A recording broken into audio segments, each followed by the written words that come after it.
കലോത്സവം അങ്ങനെ പൊടി പിടിക്കുകയാണ്. അപ്പം കുറച്ച് വർഷങ്ങൾക്ക് മുൻപ് ഈ കലോത്സവത്തിലൂടെ നമ്മുടെ ലോകത്തിന് G20 ഉച്ചകോടിയിൽ വരെ എത്തിയ ഒരു പ്രതിഭയുണ്ട്. അദ്ദേഹമാണ് നമുക്കൊപ്പം ഇപ്പം ചേരുന്നത്. ശരിക്കും പേരെങ്ങനെയാണ്? എൻ്റെ പേര് അമൽ മനോജ് എന്നാണ്. അമൽ മനോജ്.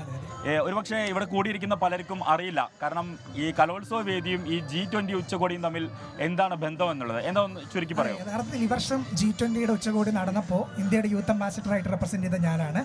അപ്പോൾ അതിലേക്ക് എത്താനുണ്ടായ കാരണം എന്ന് പറയുന്നത് നമ്മുടെ NSS നാഷണൽ സർവീസ് സ്കീം വഴിയാണ് യഥാർത്ഥത്തിൽ പോയത്. അപ്പോൾ അതിലേക്ക് എന്നെ നാഷണൽ തലത്തിലേക്ക് ഇന്റർനാഷണൽ വേദിയിലേക്ക് തിരഞ്ഞെടുക്കുമ്പോൾ മറ്റെല്ലാവരുടെയും നോമിനേഷനിലൊരു എല്ലാവരും ഒരു നോർമലാണ്, അല്ലെങ്കിൽ എല്ലാവരും ഡിപ്ലോമാറ്റിക് കാര്യത്തിൽ ഒരുപോലെയാണ്. പക്ഷേ എന്നെ ഹൈലൈറ്റ് ചെയ്തത് ഈ ഓട്ടംതുള്ളലിനോടും മോണാക്കിനോടും ടേസ്റ്റാണ്. എനിക്ക് ആ ഒരു ടേസ്റ്റ് നേടിത്തന്നത് ഒരു പക്ഷേ നമ്മുടെ ഈ കലോത്സവ വേദിയാണ്. കാരണം മറ്റൊരു എന്താ പറയുക, മറ്റു സംസ്ഥാനങ്ങളിലെ കമ്പയർ ചെയ്യുമ്പോൾ നമുക്ക് കിട്ടുന്ന കലാവേദിയോട് കിട്ടുന്ന അത്രത്തോളം സപ്പോർട്ട് എനിക്ക് തോന്നുന്ന മറ്റൊരു സംസ്ഥാനത്തിനില്ല. എന്തൊക്കെ ഐറ്റമായിരുന്നു പങ്കെടുത്തിട്ടുണ്ടായിരുന്നത്? ഞാൻ ഓട്ടംതുള്ളലും മോണാക്റ്റും ആണ് സ്റ്റേറ്റ് തലത്തിൽ 2018 വരെയാണ്. ഞാൻ 18 +2 കഴിഞ്ഞത്. ഓക്കെ. അപ്പോൾ എനിക്ക് തോന്നുന്നു വീണ്ടും ഈ കലോത്സവ വേദിയിൽ വന്ന് നിൽക്കുന്ന ഘട്ടത്തിൽ ആ മോണാക്റ്റിലേക്ക് ഒന്ന് തിരിഞ്ഞു നോക്കിയാലോ? വളരെ സന്തോഷമുണ്ട്. കാരണം എനിക്ക് മോണാക്റ്റ് പഠിപ്പിച്ചത് സുനിൽ കോട്ടയംകുളം സാറാണ്. അതുപോലെ തന്നെ ഓട്ടംതുള്ളൽ പ്രവീൺ കുമാർ സാർ. സാറിനെയും മനസ്സിൽ ധ്യാനിച്ചുകൊണ്ട് ഞാൻ ചെയ്യാം.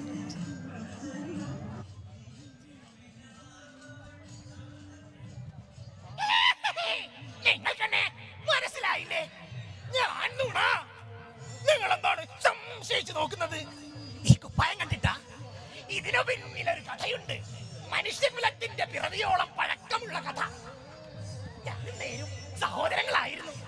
ഒരമ്മയുടെ വയറ്റിൽ പിറന്ന ഇരട്ടകൾ. അക്കാലത്തൊക്കെ നേരിന് വലിയ സ്വീകാര്യതയായിരുന്നു. എനിക്കാകട്ടെ പരിഗണനയൊന്നും ലഭിച്ചില്ല. എന്നാൽ ദുർലഭം ചില അവസരങ്ങൾ ലഭിച്ചു. ഞാനത് പ്രയോജനപ്പെടുത്തുകയും ചെയ്തു. ത്രേതായുഗത്തിൽ രാമായണത്തിലെ മന്ത്രിയിലൂടെ. ഓക്കെ, അടിപൊളി. അപ്പം വർഷങ്ങൾക്ക് ശേഷം വീണ്ടും വന്നപ്പോൾ എന്താ ഫീൽ ചെയ്യുന്നത്? ഇപ്പോഴത്തെ കലോത്സവം വളരെ സന്തോഷിക്കുന്ന ഒരു വേദിയിൽ വീണ്ടും എത്തുമ്പോൾ. കാരണം അന്ന് അത്രയും ആഗ്രഹിച്ച് നടന്ന പല സ്ഥലങ്ങളാണിത്.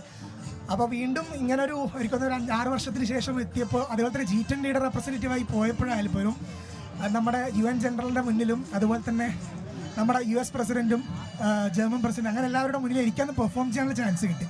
അപ്പോൾ ആ ഒരു ധൈര്യം, അല്ലെങ്കിൽ എനിക്ക് ഈ ഒരു അവസരത്തിൽ ഈ വേൾഡ് ലീഡേഴ്സിനെ കൂടെ ഇന്ററാക്ട് ചെയ്യാനുള്ള ഒരു ചാൻസ് നേടിത്തന്നത്, ആ ആത്മവിശ്വാസം നേടിത്തന്നത് കലോത്സവം തന്നെയാണ്. ഓക്കെ, അപ്പോൾ എന്തായാലും എല്ലാവിധ ആശംസകളും. ഇനിയും അതിലും കൂടുതൽ ഉയരങ്ങളിൽ എത്താൻ സാധിക്കട്ടെ. ഒരിക്കൽ കൂടി വൺസ് അഗൈൻ